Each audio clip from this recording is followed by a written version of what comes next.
반갑습니다. 보험 전문가 고밸런스 보험 인사드립니다. 대한민국에서 가장 많이 가입하는 보험, 여러분은 어떤 보험이 생각나시나요? 아마 많은 분들이 실비보험을 생각하실 텐데요. 최근 기사를 보신 분들은 아마 5세대 실비보험이 이제 곧 코앞으로 다가왔다는 거 아실 겁니다. 실비보험은 우리나라 국민 중 약 4천만 명이 가입을 하고 있으며 우리나라 총 진료비 133조 원 중에서 실비보험이 약 14조 원을 차지하고 있기 때문에 실비보험은 필수보험이면서 정말 중요한 보험, 이렇게 생각하시는 분들이 많습니다. 그런데 여러분이 생각하실 때 정말 필수보험이 맞을까요? 저는 아니라고 생각을 합니다. 우선 과거 실비보험과 지금의 실비보험의 차이점, 물론 보장의 차이점도 있겠지만 가장 중요한 건 주기별로 재가입 조항이 있다는 건데요. 이게 무슨 말이냐면 지금 4세대 실비보험을 가입해도 5년 뒤에는 5년 뒤에 판매되고 있는 실비보험의 보장으로 변경이 된다는 이야기입니다. 이게 4세대만 그런 게 아니라 2세대 실비보험 중에서도 13년 3월 이후에 가입한 보험도 보장 내용이 변경이 되겠죠.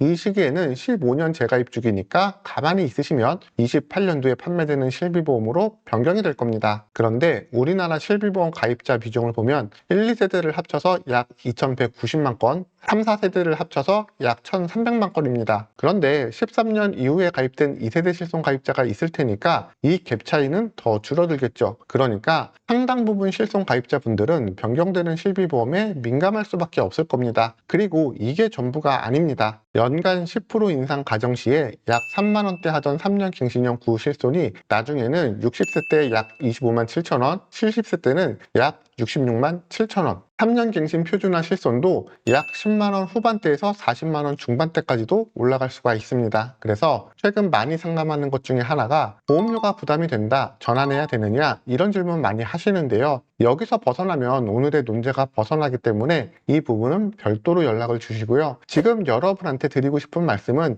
약관 변경이 되는 실손 가입자가 그만큼 많다. 그래서 실손보험은 더 이상 필수보험이 아닐 수 있다. 그래서 이 보험을 준비해야 한다. 이 내용입니다. 그럼 어떻게 변경이 되는지 한번 살펴보겠습니다. 먼저 비급여 항목부터 살펴볼 텐데요. 가장 큰 변화는 질병을 중증과 비중증으로 나눈다는 것인데요. 쉽게 말해서 비급여 보장을 강하게 줄이겠다는 취지가 담겨 있다고 보시면 됩니다. 예전에는 병원 가서 도수치료, MRI, 비급여 주사 이렇게 실비보험에서 90%, 80%, 70%까지 보장을 해줬는데 이제는 어려울 수 있다는 이야기입니다. 그리고 중증 질환에 해당하는 암, 뇌혈관, 심장질환, 희귀 난치성 같은 경우는 기존처럼 자기부담금이 30%라서 70%를 그대로 돌려받을 수가 있고 4세대의 비급여 연간 부담금이 없었는데 5세대 실비보험에서는 500만 원 한도로 다시 신설이 되었습니다. 어떻게 보면 이 부분은 변경이 되면서 다행이고 좋아진 점이라고 보시면 되겠습니다. 하지만 감기나 복통 같은 비중증에 해당하는 진료는 이전과 다르게 입원 통원 시 자기부담금이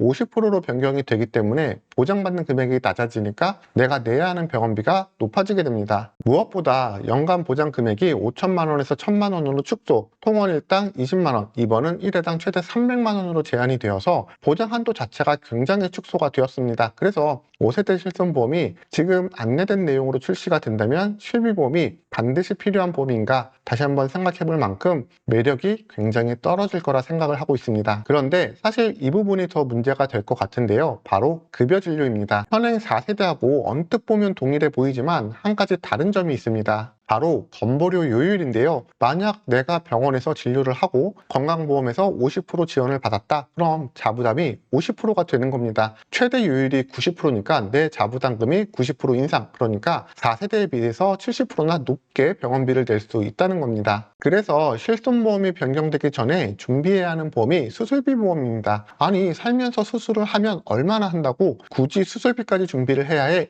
이렇게 이야기를 할 수 있는데요. 지금 보시는 자료가 어떤 걸 의미하냐면 의료기술의 발달과 새로운 수술법의 등장, 통원수술센터의 확산으로 개복수술을 하는 비중이 낮아지고 입원이 낮아졌다는 자료입니다. 그러니까 통원진료가 많아졌다는 건데 지금 변경되는 실손에서는 소비자의 급여진료 부담이 확연하게 늘어날 겁니다. 제가 예를 들어 드리겠습니다. 우리가 건강검진이나 속이 조금 불편해서 병원을 가면 아마 용종이라는 이야기 많이 들어보셨을 텐데요. 진단서를 발급받으면 이렇게 주진단과 부진단으로 나뉘게 될 겁니다. 겁니다. 그래서 우리가 주진단을 가지고 실비보험이나 수술비를 청구를 하게 되는 건데, 제가 오늘 여러분에게 알려드리는 수술비는 분리형 수술비라는 플랜입니다. 이미 건강보험을 가입해서 종수술비 익숙하실 텐데, 통상적으로 용종수술을 하면 어떻게 보장이 되냐면, 일반 수술비 가입 금액과 용종제거는 이종수술에 해당하기 때문에 이종수술비가 지급이 됩니다. 그런데 분리형 수술비에서는 주진단과 부진단을 각각 다른 질병으로 보고 이종수술비가 각각 2번, 그러니까 50만 원이 아니라 100만 원이 보장이 되는 겁니다. 그런데 수술비 종류가 정말 다양한데 저걸로 충분하겠어? 이렇게 이야기하실 수 있는데요.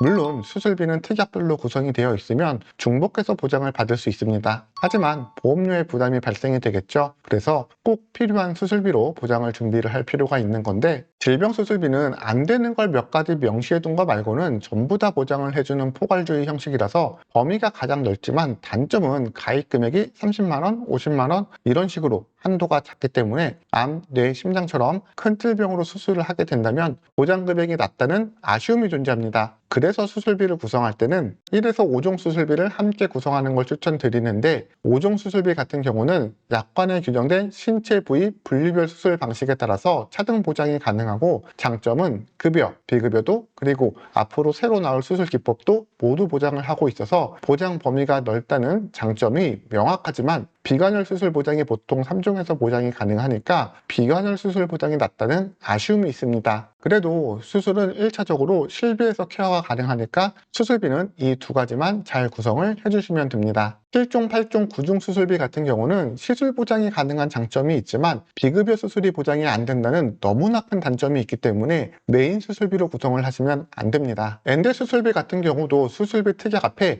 50대, 100대 이렇게 숫자가 붙은 걸 이야기하는데요. 그 숫자만큼 약간의 질병을 명시해 둔 거라서 보장이 상대적으로 낮기 때문에 마찬가지로 메인 수술비가 아닙니다. 그래서 수술비는 질병 수술비 그리고 5종 수술비가 있다면 충분히 잘 준비를 해주신 거라 생각하시면 되겠습니다. 오늘은 변경 예정된 5세대 실손보험에 어떻게 대처를 하면 좋을까 내용 전달해 드렸는데요. 고밸런스 보험에서는 변경되는 보장 내용과 특약 항상 모니터링하면서 어떻게 하면 변화에 좀 더 잘 대응할 수 있을지 소비자 입장에서 보험 내용을 전달해 드리고 있습니다. 보험이라는 내용이 지루하더라도 내 보험을 위해서 조금 더 관심 있게 봐주시고요. 오늘 내용 유익했다면 구독과 좋아요 부탁드리면서 오늘 내용 마무리하겠습니다. 본 광고는 광고심의 기준을 준수하였으며 유효기간은 심의일로부터 1년입니다.